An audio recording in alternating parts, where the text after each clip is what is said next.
in the context of the end times? Well, I think I have actually mentioned, I've already dealt with it to some degree in what I said, but what I wanted to pick up with you was the understanding of how you interpret symbolism. Because it seems to me that one's coming at it always with a book and then saying, well, the book is what enables me to interpret. Now, at one level, I agree with you. We both work with different books. But there is another sense, and that is what I would call the prophetic instinct. When you're reading Isaiah and Jeremiah and all the prophets of old, they watched events happening and they interpreted them. But the interpretation was not of predetermined. It wasn't determinism. It was seeing forces at work in which good and evil, when Israel chose to be unjust, then the prophet would say, if you go that way, it will lead to loss of life and destruction. You will be able to go to exile, you will lose the land, or whatever it was. If you return to God, the events will change. So it was not determined, it was always open-ended, but around an instinctive, prophetic instinct that listened to God and said, if we walk in God's way, this is how it will work. If we go another way, this is how it's going to work. Now, that's how I would come at modern events. Not to just simply say, well, here, I'm using now the Bible. I mean, there are those Christians who believe that the way you work out a doctrine about the end times is to simply put a whole lot of text together and then draw up a map for the future. Now, I think many scholars, and I don't class myself as a scholar, but I would agree with them, that is not the way the Bible is meant to be interpreted. I don't think that we're working with prediction. I don't think we're working with determinism. I think we're working with the kind of things that God gives us, the tools where we can listen, we would say, to the Spirit. And when you listen to the Spirit, then you hear what God's saying and where it's actually going to go. So I would be hesitant. I would say Christians are not people of the book. And that doesn't mean that the Bible for us isn't important. I mean, mine gets worn out. I use it so much. But although I use Scripture a lot, it's not the Bible I believe in. It's the one to whom the Bible points. In other words, for me, Christ is the Word of God. Christ is the living Word that I respond to. And the Bible, it only bears witness to Him. Now, when you're working with a living person and not with a book, then there's a whole open-endedness. I mean, I could not describe my wife in a book. I could say everything I want to say about her, but when I finished, I haven't described her. Because you can never describe a person like that. It's something open, something bigger. Now, Christ is like that. And I think that when you're working with words, which is what we have when we have a book, we have a problem of limitation. We have a problem of interpreting. We have a problem of language changing its meaning, and so on. So I don't know whether that answers your question. It's probably used up our time. But you're lucky. You have your wife here. And you are lucky that my wife is not here. because she was Christian. Her name was Angela. We met in New York. She became Muslim. We got married. But she sleeps with the Bible next to her. And whenever we have a quarrel, she starts singing hymns. So when she starts to sing a hymn, I know it's trouble for me.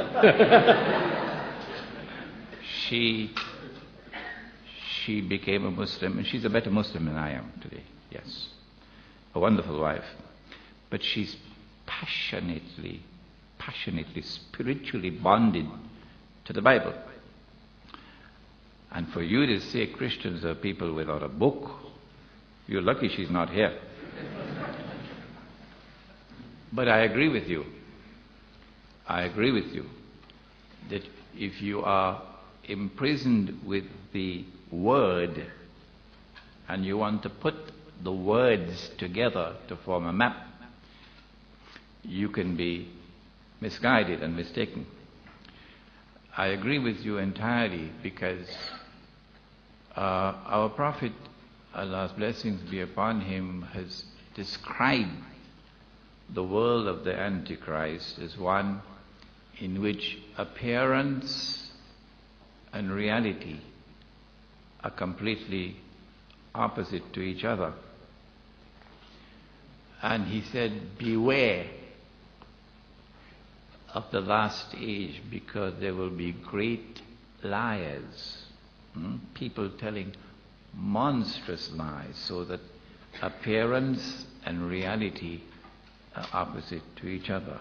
Things are not what they appear to be. And he had a prayer, a lovely prayer. He said, "O Allah, show me things as they are," in parentheses, that I might not be deceived by what they appear to be. Excuse me. And hence, it is not the external form of the words, but the internal reality. And we need, therefore, an epistemology to deal with an age of awesome deception. The Quran speaks with almost the same words as the Bible. If I'm wrong, you can correct me. The Quran says that there are people who have eyes and yet they do not see. He's shaking his head already. It's there in the Bible. They have ears and yet they do not hear. They have hearts and yet they do not understand. And such people are just like cattle. Even with a PhD from MIT, yes, they're just like cattle. Rather, they're more misguided than cattle. When it speaks of a people who have eyes and yet they cannot see, it says, it's not these eyes we're talking about. It's this eye, the internal eye. And now comes this very famous statement concerning the Antichrist, about which we are still fighting in Islam. He said, every prophet has warned his people about the Antichrist. Well, in English, in Arabic, it's Dajjal. So let them become accustomed to the terminology now. Every prophet has warned his people about Dajjal. And the prophet Noah warned his people about Dajjal. But I'm going to tell you something that no one ever said before me. Dajjal sees with his left eye. He's blind in the right eye. It looks like a bulging grape. But your Lord is not one eye. Between his eyes on his forehead is written, disbeliever. And every believer will be able to see it, whether he is literate or illiterate. We have people who are waiting for a one-eyed man. It wasn't Nelson, Lord Nelson. It wasn't Nelson. Don't blame him on me. It wasn't Moshe Dayan. Moshe Dayan was a great general. Because they interpret it literally. We on this side of the fence, in Islam, who recognize this as religious symbolism, we say no, this is an epistemological problem. The left eye symbolizes external sight and therefore knowledge externally acquired. The blind right eye symbolizes internal blindness and therefore an incapacity to receive knowledge internally. 5 minutes. Time up. 5 minutes. 5 minutes, okay. Very generous. And knowledge externally acquired is absolutely important. A very keen observation of events unfolding in politics, in economics, in monetary economics, the irreversible meltdown of the US dollar that we've been anticipating for years now. A keen observation and an effort to understand with the external eye events unfolding in politics and economics is absolutely important.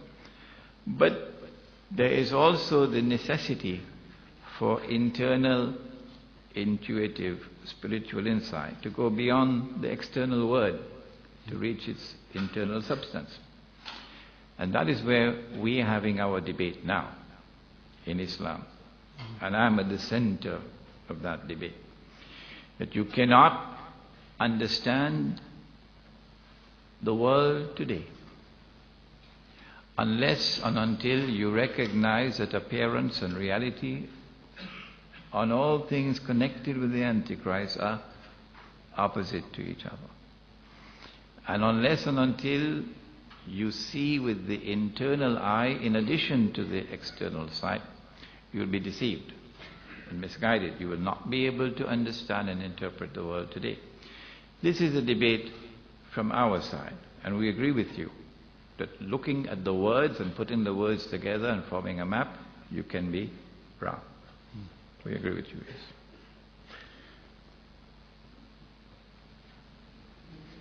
Is there a question you want to ask me?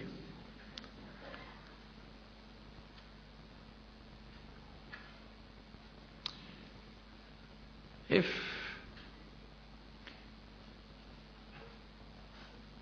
the events that have been unfolding in the Holy Land that I have described earlier are not happening randomly, by chance, in which case, of course, the cow can jump over the moon. If there is an explanation for what is unfolding in the Holy Land, it will be something of vital importance for everyone here present tonight. And it is such a sad thing that I'm not seeing more African faces here tonight. I don't know Cape Town, what explanation you have for that. Of vital importance, because if we understand what has so far unfolded, we can anticipate what is to come, and we can interpret what is to come. And we who belong to the religious way of life would want to maintain integrity, would want to have eyes with which to recognize oppression, and you were part of the struggle, as you told me, in this country against oppression. Because oppression and religion don't sleep on the same bed. But isn't that, if I may say so, and I hope I'm not offending people here, let me just say what I would have said if we'd had more time up there. I have a deep sympathy for the Jewish people. And I think as Christians we owe them a deep apology for the incredible suffering that we've caused them over centuries. And that would apply also to Islam.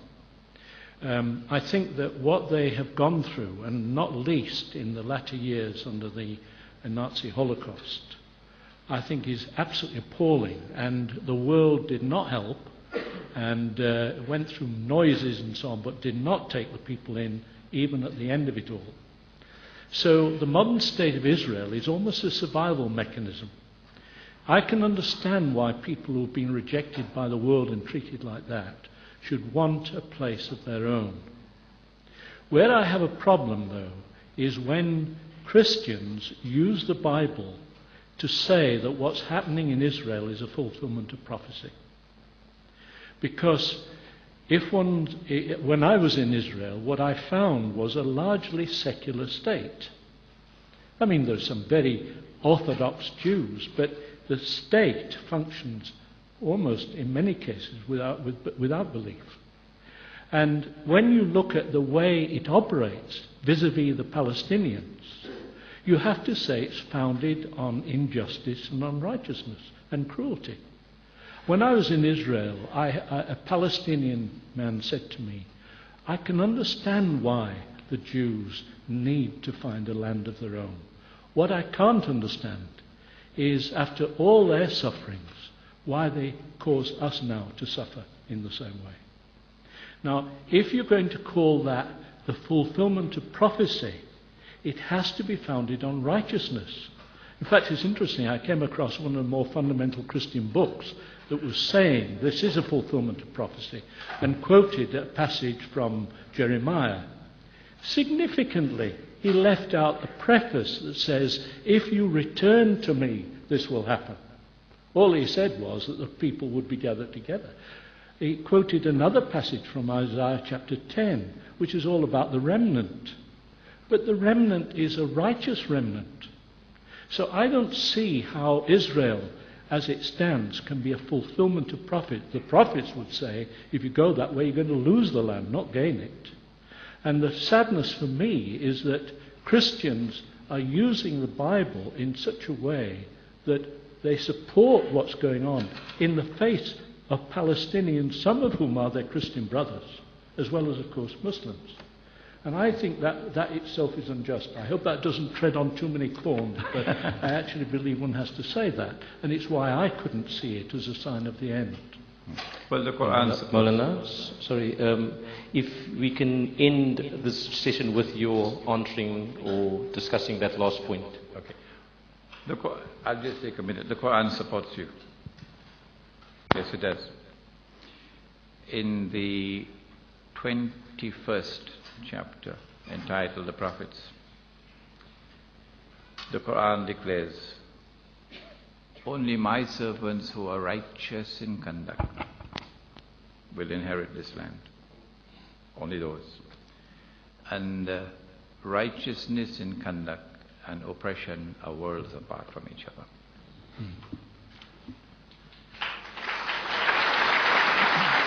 Thank you very much. Obviously, I didn't need any ending to it. I mean, you've obviously agreed that that was a very thought-provoking, very challenging discussion, and clearly it had generated, obviously, many questions. I am not going to take up time or discussing or asking questions. I'll leave it to you. The floor is now open. Thank you. Bishop Kullen. Well, if I answer the question that way, let me just say what I think is the issue we've got to grapple with in terms of the future. Because I think that if what one is saying about prophets, that if you respond to God, it can go one way. If you don't respond to God, it can go another way. I think the challenge that we're being faced with as Christians, Muslims, Jews, of all religious faith communities, is how do we create a world in which people start to behave as human beings to each other? How do we live in a world, I mean, we speak of Christ as the Prince of Peace. There is Richard Dawkins, this famous geneticist who's now become a militant atheist, has written this book, The God Delusion. And it's very easy to write that off, but he's making some very important points. He's actually saying, I would like to see the end of all religion, because religion has been responsible for so much violence and cruelty in our world. Now, that's an indictment on all of us. And I think insofar as it is, one of the things that we should be grappling with is how do we so learn to reach across to each other that we can pick up what I would call human values. And those human values are there in our culture, they're there in our faith, they're there in our Bibles. But it seems to me that we only find that when we begin not to look at where we differ in our understandings, but when we begin to reach out, as I think we are doing tonight, as human beings, one with another, coming from very different angles, and yet we can laugh and smile and share together and learn from one another. Now, that's got to be the world we're moving in. So it doesn't seem to me it's a question of when did Muslims create violence like that. The problem is that we all are capable of it, and we all have a history of it. And what we need to do is to say, well, that's the challenge. How do we actually move into another future? And maybe we can save the world in a strange way. Does it have to be a catastrophe that says the end of the world is coming? I think one needs a much more... Christ is God. Our biblical tradition, which is common to both of us, I think, arising from Abraham, is that God is a God of history. And that means God is working his purpose out in history. Does that mean, therefore, that if history has to end in an utter disaster, has God been God? Has Lord been Lord? And I think that when his people respond to him, then God can work his purpose out. And we can pray for the kingdom of God, the sovereignty of God, to come into this world. That's the challenge I think we're facing. No. Because I think that our understanding is that when Christ returns again, he will return in glory. And that will wind all things up and bring to completion all things. See, I think that the understanding of Christ ruling in history is this thing that comes out of what we call the millennium teaching. But I think Christ is already ruling in history, if we will only listen to him and obey him. The scriptures talk about Christ reigning until he had put all his enemies under his feet, and then he hands over the authority to God. So I don't see Christ. It does not say when he comes again he will come to walk among us. It says he will come in glory and wonder. So I think that may be a difference that we have in our understandings. The prophet, Allah's blessings be upon him, said that when Jesus returns, alayhi salam, apart from ruling the world with justice, that he would share money, no South African rands, and most certainly not the US dollar. The money would be the original money created by God, the dinar and dirham in the gold and silver coins. But that's another story. He said he would get married. I don't think it'll be a South African girl. He said that he'd get married. He said that he would have children. He would live for 40 years. Then he would die.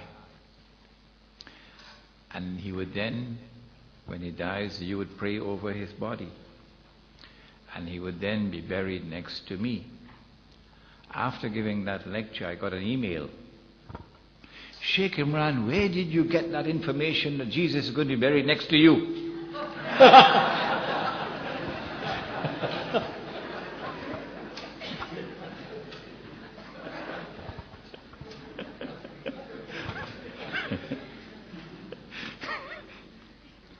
The Prophet is buried, alayhi salatu wasalam, in Medina.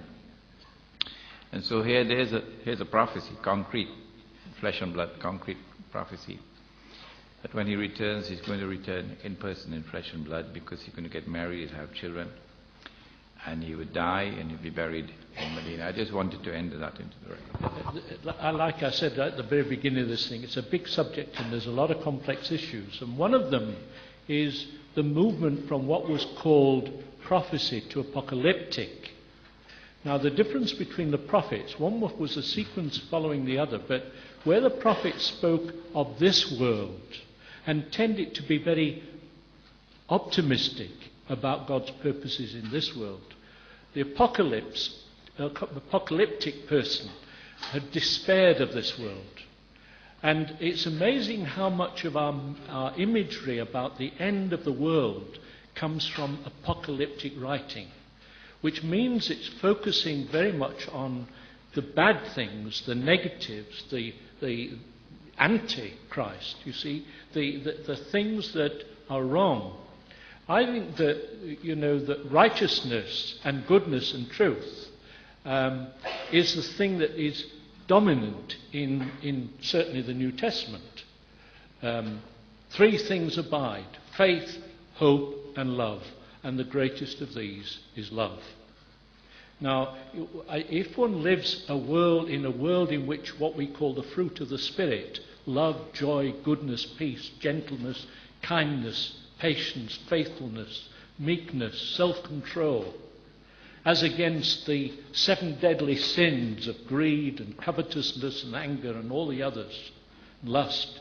You see, righteousness comes when we walk God's way. And it seems to me that the real focus, certainly from a Christian point of view, is one of so being open to God that he fills you with his Spirit so that you can walk in his way. It's not trying to live a good life.